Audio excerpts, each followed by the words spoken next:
Baseball. It's just a weird game. Well, it is a weird game. It's a weird game, man. And by that I mean this, is that we saw the 24th perfect game in the history of Major League Baseball last night. We saw that last night. Domingo Germán. Yep. He's the one who twirls it, fittingly, wearing number 0, since that was the number in the hits and walks and errors columns for the New York Yankees last night in Oakland, where the night before they couldn't hit a lick. They lost to the worst team in baseball, scoring only 1 run on a solo shot by Josh Donaldson, who had only 8 hits in his previous 64 at-bats. A guy everybody's waiting to get cut or released. And he's the only one who provides a home run, and then the Yankees score 11 runs last night in support of Domingo Germán, who, again, it's only happened 24 times now. Last time it happened was 11 years ago when Felix Hernandez did it for the Seattle Mariners. And I don't know. My last name is Eisen, not Elias. I don't have, the research here other than just you guys having the old internet tubes and the Google machine. That's all anybody has. But is this the first perfect game in Major League Baseball history ever thrown by somebody who gave up 8 earned runs in the start before and lasted just 3 1/3 innings, as Germán did against Seattle? Baseball. Probable. And, I sit here and I think, okay, the previous Yankee perfect games thrown, we all know, Don Larson and David Wells and David Cohn. And the Yankees won the World Series in each of those instances. Yep. And obviously it was easier to win the World Series when Don Larson hit through his perfect game because he did it in the World Series. Right. So it brought them 3 wins closer. I don't know if it was game 1 or not, just off the top of my head, but you can't sit here and say, oh, okay, that's it. Yanks are going to win the World Series this year because they have so many other problems. And that's, interesting part about baseball. I'm looking up right now, and I see who the our competition is talking about right now. One is talking about Robert Kraft and the Patriots. Nice. And what it means for Belichick. And another guy's talking about how his smack off is taking place tomorrow.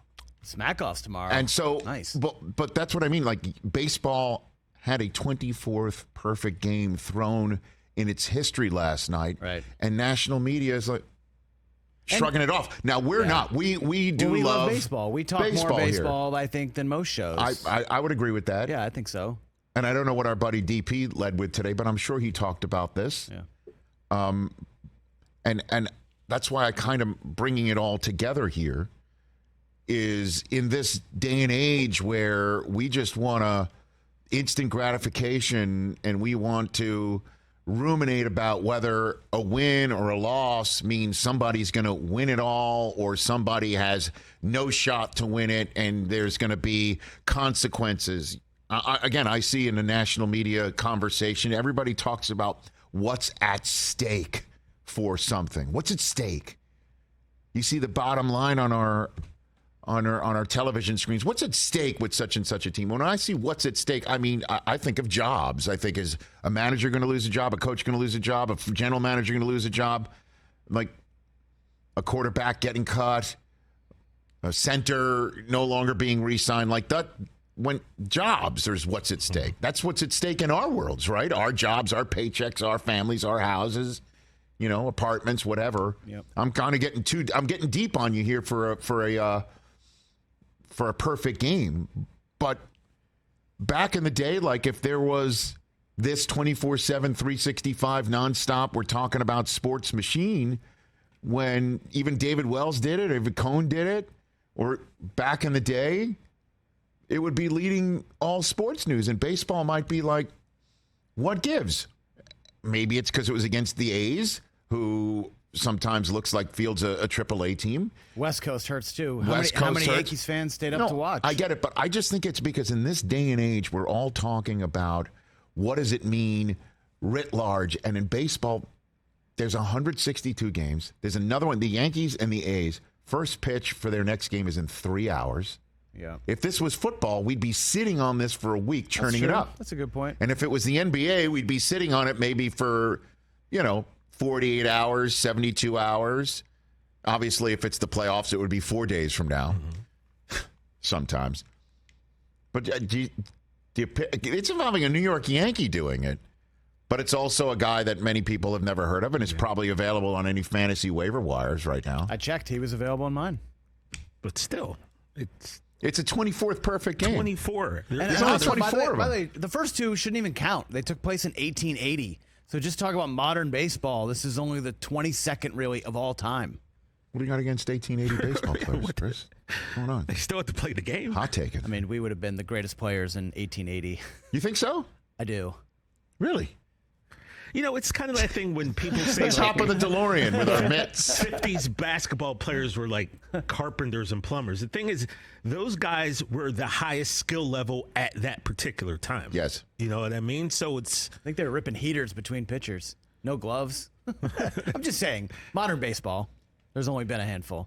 It's the hardest thing to do in all of sports. That's why I'm thinking 1880 had to be hard too also. Especially since a perfect game isn't just about the pitcher.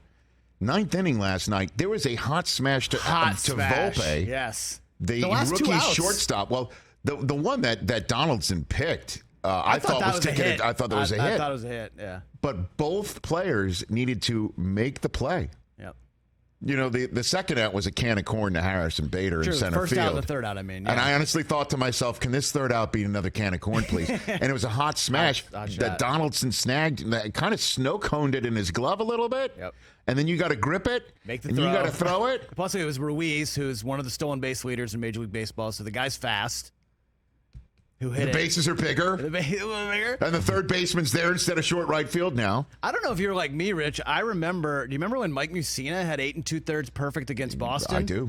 And Crazy Carl Everett got the winning. I said it right to Sarah right before. I was like, man, I remember 8 2/3 Mussina against Boston. Your heart's thumping. Yeah. She was sitting there. We were watching it, and she's like, I'm nervous, and I don't know why. I'm like, well, we're about to watch history, possibly. Well, you and Sarah love baseball, and again, I'm still looking at our competition. They haven't talked about it yet. Catch the Rich Eisen Show every single day on the Roku channel, 12 to 3 Eastern, for free.